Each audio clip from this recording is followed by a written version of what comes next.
Hello everyone, my name's Matt Johnson and welcome to The Interesting Times, a show that looks and laughs at UK politics. Now, this show is going to be a bit heavy, like seriously heavy, as in wearing a lead suit of armour while giving a piggyback to an obese hippo while wading through treacle heavy. And it's going to be confusing too. I mean, how confusing? Like, why are you wearing a lead suit of armour while giving a piggyback to an obese hippo and wading through treacle confusing? And it's going to be ridiculous. I mean, how ridiculous? Well, I think you already know, right? So let's jump straight into it, head first, and start at the beginning of the end of last week. Honestly, this is as much sense as things are making right now. No sooner have this smart young-ish pub laid down some truth bombs and put the video out than within the hour, Elon Musk sent a tweet. Not particularly unusual for a man that owns Twitter, but it was a bit out of right field. The tweet said that Reform needs a new leader. Farage doesn't have what it takes. Farage? Not even Nigel? Getting dumped on social media has to be the coldest shoulder given. Farage's response? Okay, he's hurting now, but don't worry, he'll learn to loathe again.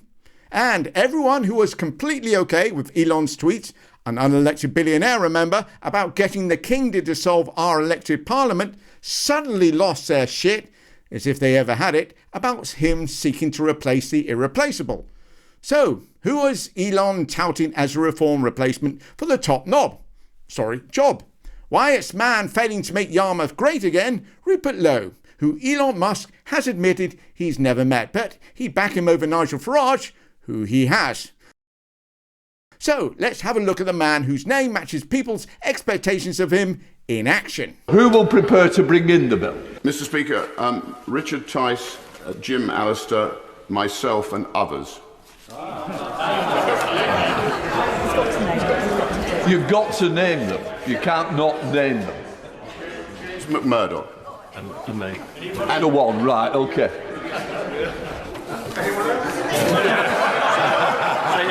Play David. Put Rachel from accounts. Maybe Rachel Reeves, I don't know. Can you just read the names for clarity so that Hansard's got it? Tice, Jim Allister, James McMurdoch, Lee Anderson, and myself. All right. It's a shambles. Absolute shambles. Indeed. And he's not the only one who could be vying for the job of running the country, according to Elon's dad and Joseph Fritzl tribute act, Errol Musk. If you're a student of history, which I am, then a student of history will tell you that there's a very good chance that Tommy Robinson will one day be the Prime Minister of England. But hold the phone, there's another contender. The chance of me becoming UK Prime Minister within the next 10 years is somewhere near 100%, because I'm one of the most well-known people on the planet who can self-fund, and everybody understands that even if you don't like me, I get things done. I will be the next UK Prime Minister. I guarantee that there is a timeline that everybody is going to live in. Every single person watching this video at some point in the future is going to watch me become the Prime Minister of the UK. No. You guys don't get it, do you? You firstly become a politician and then you do the crime. It's not the other way round. But back to the main mollusk himself. So Elon tweets and tweets and tweets and tweets like an adolescent who'd be put on a high sugar diet about the Labour government. It's like he can't help himself, and each tweet is just a little bit more sickening than the last. The country is being wrapped up in lies and misinformation, and even misinformation about the misinformation. So let's have a look at each of the claims and see how much water they hold. Firstly, though, a bit of light relief. Liz Truss has sent a cease and desist letter to Keir Starmer telling him to stop saying she crashed the economy. Oh, sorry, that should be free speech champion Liz Truss has sent a cease and desist letter to Keir Starmer telling him to stop saying she crashed the economy. You know what, Liz?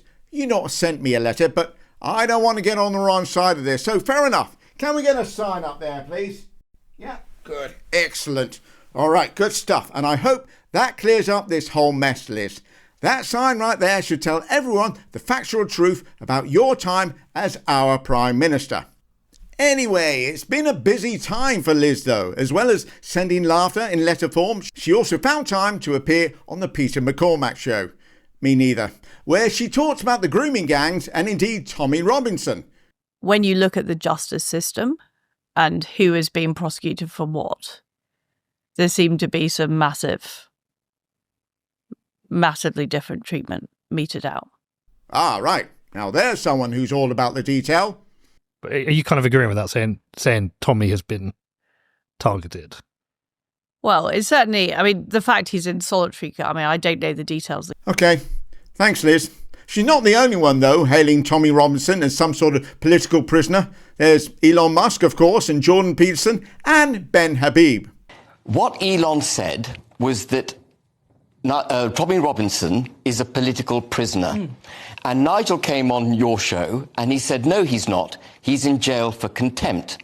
And actually, technically, and in all material respects, Nigel is wrong. Because Tommy Robinson was, the charge of contempt was brought by the Attorney General, who is a Labour-appointed political figure. The Attorney General was a Labour appointee, but the judge who found him guilty wasn't. And indeed, Tommy Robinson himself has pled guilty to the crime. Yes, he's in solitary confinement, but that's for his own protection, having been attacked in prison in the past. Hopefully, for the sake of his own mental health, he will be given a few days out under close protection.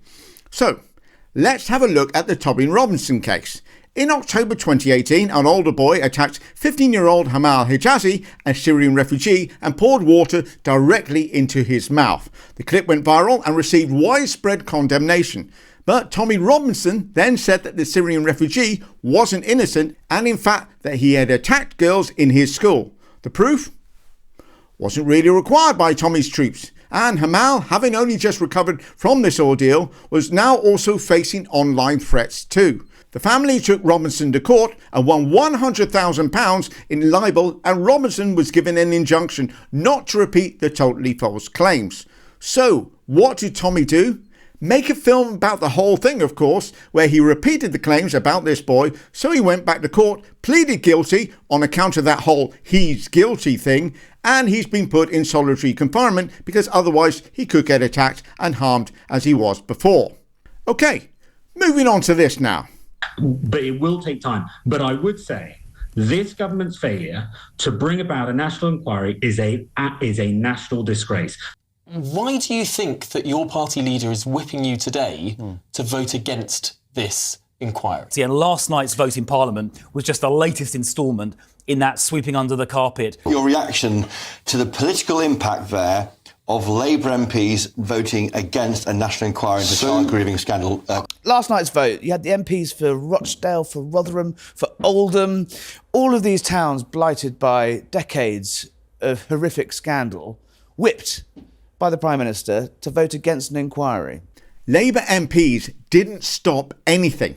They put forward the Children's Wellbeing and Schools Bill, which will do things like strengthen multi-agency safeguarding arrangements to quickly identify significant harm to children and young people, and give extra power to councils and compel local authorities to establish dedicated multi-agency safeguarding teams to keep track of children. This is why Keir Starmer put a 3-line whip in place. And as for Starmer, he's played a blinder. It's a question of what he can and can't do. He's abstained from the vote knowing that it's going to pass, but leaving himself open to turn around at a later date and say, actually, I think we should have a national inquiry. But he also didn't want to leave those children who are now or in the future in harm's way by not doing anything. So, he's starting implementing the recommendations of the J Report. But he needs to do this obviously correctly and a darn sight quicker than the Labour government's doing it at the moment. Not just me that's saying that. The producer of the report, Professor Alexis Jay, made her frustration with the lack of progress very clear by saying that it doesn't need more consultation. It does not need more research or discussion. It just needs to be done. By the way, the Conservative Party, the people on the side of victims, well, one of the recommendations of the J Report is that it is mandatory to report any case of child exploitation or abuse, either seeing it or hearing about it, and that failure to do so would be a criminal offence. The Tories decided instead it should just be a ban on working with children. In the end, of course, they did the best thing for the country and left, opting for an ignoble political suicide in the form of an election. And so, what about those who have been very much in the firing line this week?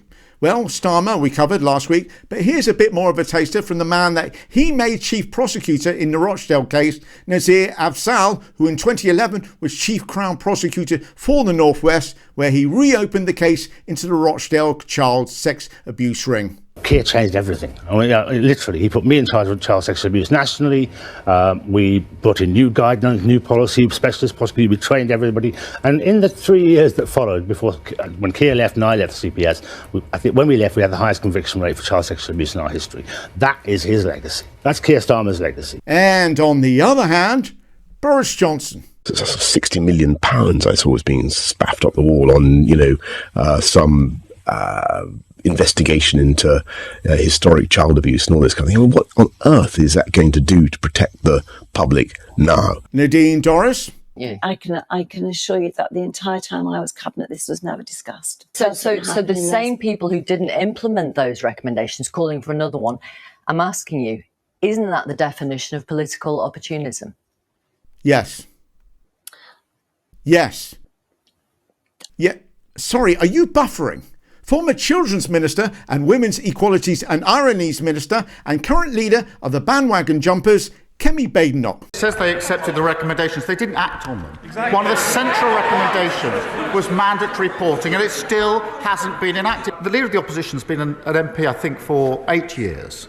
Her party have been in government for 7.5 of those 8 years. She was the Children's Minister. She was the Women's and Equalities Minister. I can't remember her, I can't recall her once raising this issue in the House, once calling for a national inquiry. It's only in recent days she's jumped on the bandwagon.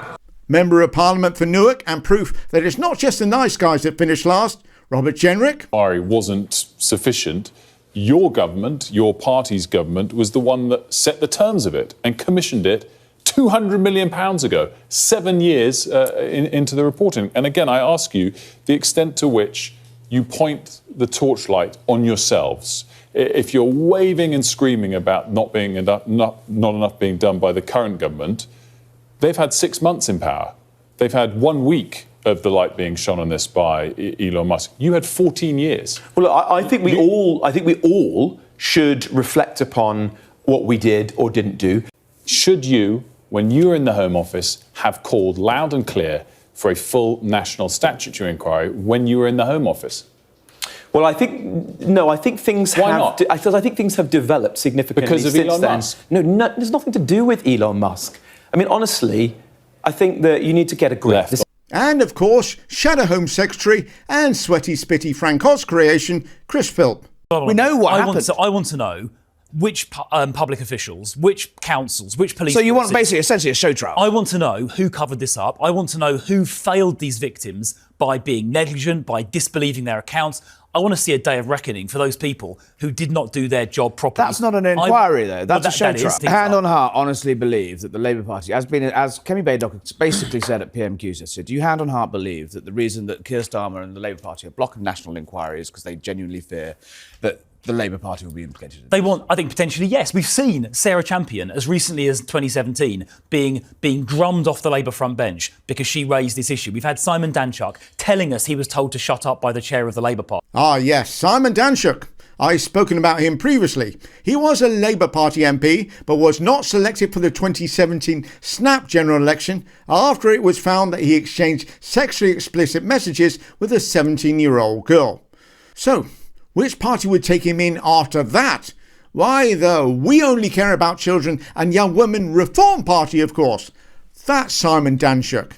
And on the flip side, there's Jess Phillips, and before she became an MP, worked for the Women's Aid Federation of England, who were responsible for managing victims of domestic abuse. And, well, why don't we hear from the woman herself?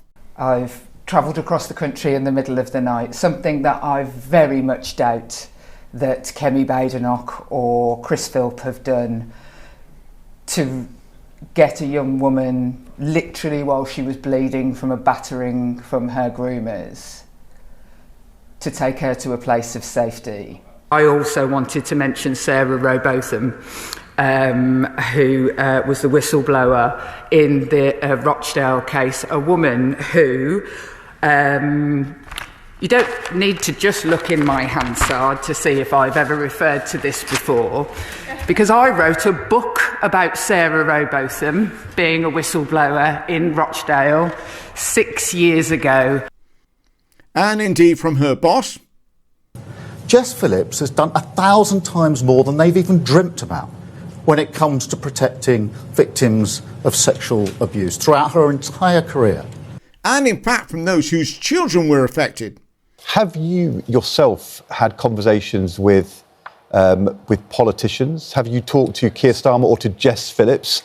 Did you feel that they were listening to you? So I met Jess Phillips in November. I would like to say she was very, very compassionate, and she's possibly the only politician that I've met that really knows her stuff around. Elon Musk said that she's a genocide rape apologist, and she was trying to cover things up. I might disagree with Jess as far as a public inquiry, but absolutely not. She does not deserve that. Oh, and one other person, a Conservative lord, and no, trust me, you're gonna love this. One Nicholas Soames, probably most famous for being the grandson of Winston Churchill, has said that if Elon Musk wants to get to Jess Phillips, he'll have to get through him first. 3 generations later, and they're still fighting fascists. And at the heart, or whatever passes for it on him, of the man behind the misinformation, Elon Musk, chief social media shit stirrer. Well, he started the week by attacking Keir Starmer, again, including saying he was complicit in the rape of Britain, saying that the King should dissolve Parliament, and calling on Trump to liberate the UK. And America, I've seen the way you liberate countries. I'm going to issue a polite but firm no thank you. He's also tweeted lies about other members of the Labour Party and attacked Lib Dems leader Ed Davey, calling him a snivelling cretin after he had the temerity to say this in the House of Commons. While the honourable member for Clacton may miss out on his big allowance from Elon Musk, the spectre of the richest man in the world trying to buy a British political party should give us all pause for thought. And after years of the Conservatives taking millions of pounds of Russian money, will the Prime Minister now work with us to bring in long overdue reforms of party funding so that power in this country lies with the voters and not wealthy overseas oligarchs? And this isn't some random incel with a keyboard god complex. He is going to be front and centre as a part of Trump's government. And he's spreading this much crap even before then. What's it going to be like when he's in power? And it's not just him. Mark Zuckerberg has removed third-party fact-checkers from Facebook and Instagram, as he said they were biased against right-wing voices. Yeah. Why do you think that is, Mark? That's in the US, of course. But it's happening over here too. So, what can be done to fight back against this wave of misinformation, this desire for free speech at the cost of facts?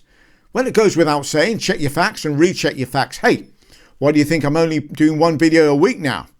If it's a quote, check the quote. And most importantly, and I know this is going to sound completely ridiculous, but we've covered the heavy and confusing part, so why not? Learn to listen to your gut. Because AI is coming. Not the sort of obvious crap being put out now, but stuff so lifelike and human, it'll be indistinguishable from the real thing. And it'll be in the hands of people like this. So your very human, indeed animal instincts could be very useful. And finally, if I could address Tommy Robinson, Nigel Farage, Elon Musk, well, no one will definitely be watching this video. Now, far be it from me to say that you're doing what you're doing because you're a bunch of racists. I mean, whoever heard of a racist billionaire white South African, right? But you claim to do what you do for the sake of the children, for the sake of the victims of these horrific gang rapes. But if that was the case, you would do some sort of research on it, right? But any sort of research that's actually been undertaken will show you without question that the vast majority of gang rapes done and abuse done against children in this country is perpetrated by white males. And yes, I am taking into account per head when I say that. Oh, and Nigel, you can go back to Elon Musk if you like. Bend down, kiss his ass, lick his ass, whatever you want to do. But I'll tell you something, all the money in the world won't stop you being a racist cunt. Thank you all so much for joining me. And if you've enjoyed this video, then feel free to like, share, comment and subscribe. And I'll see you all next Sunday. Take care.